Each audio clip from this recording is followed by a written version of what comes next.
আল্লাহর কাছে দোয়া করব যেন আল্লাহ তাআলা ইব্রাহিম আলাইহিস সালামের সেই হাবিল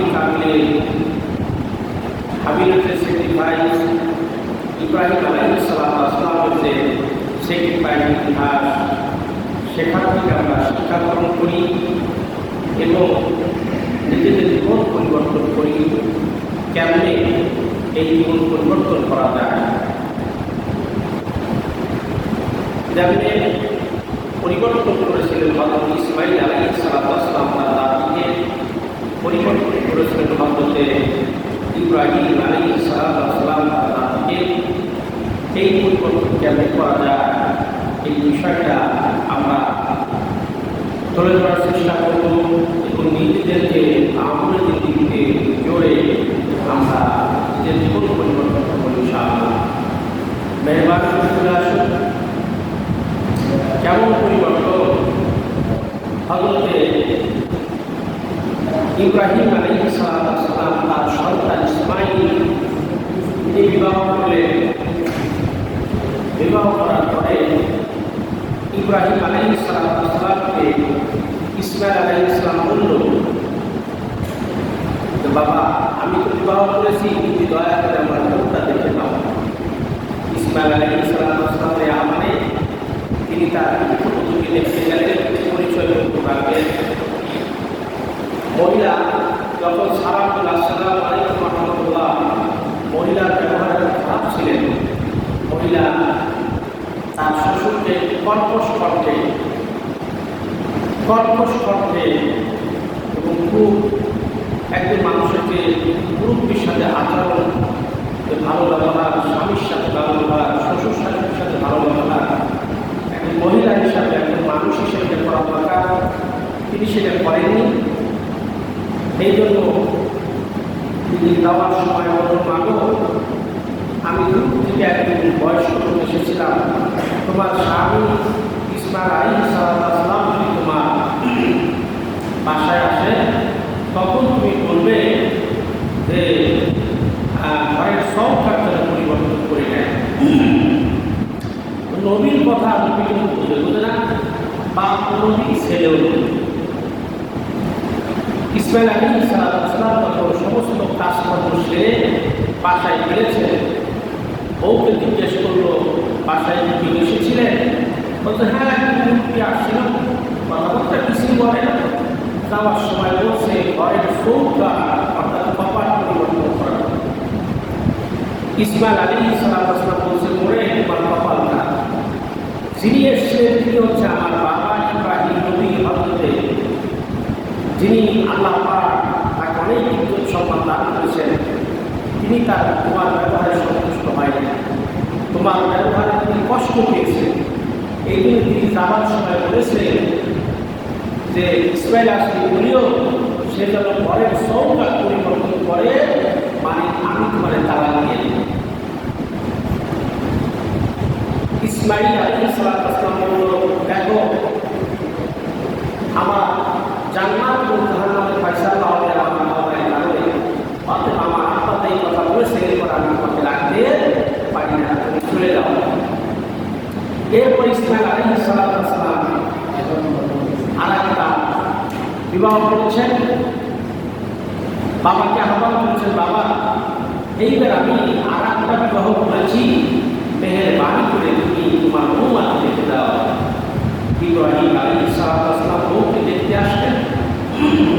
আসার পরে এই বউটা বড় ভদ্র, বড় ভালো।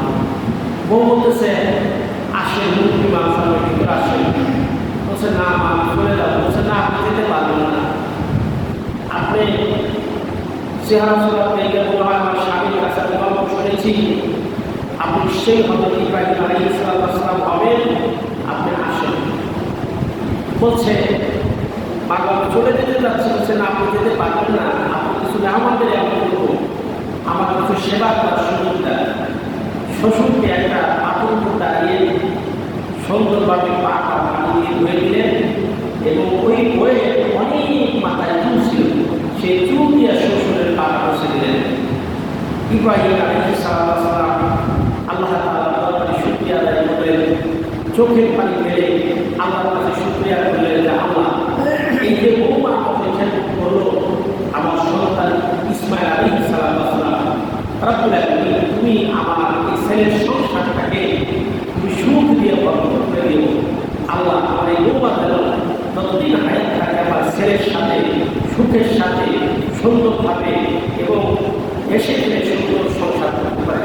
আল্লাহর কাছে দোয়া করেন এবং যাওয়ার সময় বললেন, বৌমা আমার ছেলে যদি আসে তুমি মেহেরবানি করে বলবে যে যে মুরব্বী এসেছিলেন তিনি বলেছেন ঘরের সরকারটা খুব ভালো, is very good, no change, এদের পরিবর্তন না করে। সুবহানাল্লাহ।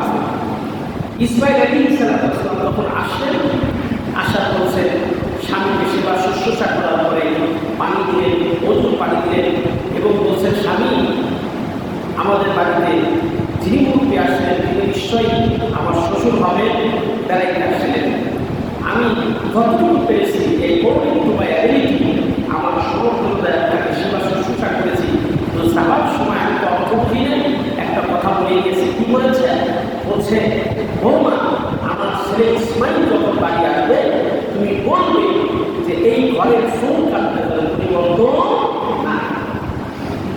ছেলে হেসে দিয়া বলবে, ও তোমার কপাল বড় ভালো, তুমি তো ভাগ্যবান মহিলা, কারণ সেই লোকটা আসলে উনি হচ্ছে আমার পিতা হযরত ইব্রাহিম আলাইহিস সালাম। সুবহানাল্লাহ। আমার পিতা তোমার ব্যবহারে, তোমার আচরণে, তোমার অ্যাক্টিভিটিসে এত খুশি হয়েছে, সন্তুষ্ট হয়েছে, তিনি বলেছেন আমি যেন কখনোই তোমাকে তালাক না দিই, তোমাকে কষ্ট না দিই, তোমাকে ভালোবাসা আমি তোমার সামনে পরিদর্শন করি। ও বউ, তুমি বাবুকে আসো, আজকে থেকে তোমাকে আমি না কোনোদিন কষ্ট দিব না। তোমার ব্যবহারে আমার আব্বা খুশি হয়ে গেছেন। প্রিয় ভাইরা, আমার কথা মহিলা শুনতেছেন, আজকে দেখেন আজকে সমাজে আমরা যদি একটা বিষয় খেয়াল রাখি, আমার কথাটা শুনছেন, আমি মহিলাদের বলবো, বউদেরকে বলবো, আমি যখন প্রথম বিবাহ করি একটা উপদেশ আমার বউকে দিয়েছিলাম, বললাম শুনুন, আমার একটা আত্মা আছে, মা আছে, আমাকে কষ্ট করে আলো বানিয়েছেন, শিক্ষিত করেছেন, তোমাকেও মাস্টার পড়িয়েছে। একটা বিষয় যদি তুমি সারাক্ষণ মাথায় রাখো, তাহলে কোনোদিন আমার থেকে অশান্তি হবে না এবং পরিবারে কোনো অশান্তি হবে না। আমার বউ বলল, কি জিনিস? আমি বললাম, তোমরা হাদিসের দৃষ্টিতে তোমার আব্বা মাকে খুব আনন্দ করো, ভালোবাসো, ঠিক না? তুমি তোমার আব্বা মায়ের জায়গায় আমার আব্বা মাকে তুমি সেভ করো। যেমন তোমার কাছে তোমার মা যদি কোনো অপরাধ করে, তোমার বাবা যদি কোনো অপরাধ করে, তোমার কাছে অপরাধ করে নেয়, তুমি যদি ঠিক আমার মাকে তোমার মায়ের জায়গায় বসাও, আমার আব্বাকে তুমি তোমার আব্বার দৃষ্টিতে দেখো, কোনোদিন এই সংসারে অভাব হবে না, কোনোদিন অশান্তি হবে না, সংসারে ঝগড়া পেশা কিচ্ছু হবে না। আল্লাহ তাআলার তরফ থেকে শান্তি আর শান্তি ঘোষিত হবে। সুবহানাল্লাহ। এই উপদেশটা আমি দিতে চাই, এই উপদেশের মাধ্যমে আমার সংসার আল্লাহ শান্তি ধর্ম তুলে দিয়েছেন।